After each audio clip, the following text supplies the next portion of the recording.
আজকে আমি আপনাদেরকে এই ক্লাসে নেগেটিভ করা শেখাবো। যদি প্রেজেন্ট টেন্স থাকে ডোন্ট অথবা ডাজন্ট ইউজ করতে হবে নেগেটিভ করার সময়, আর যদি পাস্ট টেন্স থাকে তাহলে ডিডেন্ট ইউজ করতে হবে। এখানে একটা জিনিস লক্ষ্য করেন, ডিডেন্টের পরে সবসময় ভার্ব ইউজ করবেন। ফর এক্সাম্পল একটু লক্ষ্য করেন, দেখেন গো অর্থ যাওয়া, আমি এখানে ভার্ব লিখেছি, গো অর্থ কি যাওয়া। এটা যদি আমরা নেগেটিভ করি তাহলে কি হবে, আই ডোন্ট গো, আমি যাই না। আই ডোন্ট গো, আমি যাই না। একটা জিনিস লক্ষ্য করেন, দেখেন ডোন্ট ইউজ করবেন আপনারা আই, উই, দে এগুলোর ক্ষেত্রে, আর থার্ড পারসন সিঙ্গুলার ক্ষেত্রে ডাজন্ট ইউজ করবেন। অর্থাৎ এখানে থার্ড পারসন সিঙ্গুলার ক্ষেত্রে আপনি ডাজন্ট ইউজ করবেন, আর বাকি সব ক্ষেত্রে ডোন্ট ইউজ করবেন। আশা করি বুঝতে পারছেন। গো অর্থ কি যাওয়া, আই ডোন্ট গো, আমি যাই না। পাস্ট টেন্স যদি হয় আই ডিডেন্ট গো, আমি যাইনি। রিড অর্থ পড়া, হি ডাজন্ট রিড, সে পড়ে না। হি ডিডেন্ট রিড, সে পড়েনি। এখানে দেখেন হি একটা থার্ড পারসন সিঙ্গুলার, এর জন্য ডাজন্ট ইউজ করা হয়েছে।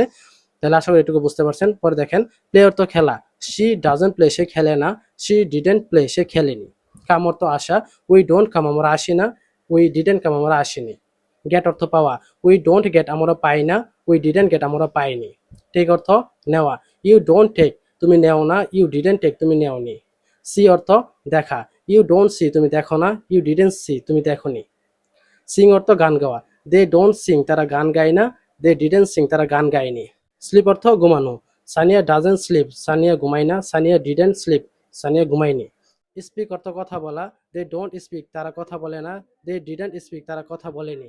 যদি প্রেজেন্ট টেন্সে নেগেটিভ করতে চান ডোন্ট অথবা ডাজেন্ট ইউজ করবেন, আর পাস্ট টেন্সে নেগেটিভ করতে গেলে ডিডেন্ট ইউজ করবেন, যদি সেখানে মূল ভার্ব যদি থাকে। যারা ক্লাসটা দেখেছেন তাদেরকে অসংখ্য ধন্যবাদ। আপনারা এই পর্যন্ত ভালো থাকবেন, সুস্থ থাকবেন, এবং ভিডিওটি যদি ভালো লাগে অবশ্যই শেয়ার করে দিবেন, যাতে আপনাদের মাধ্যমে অন্যরা শিখতে পারে। That's it.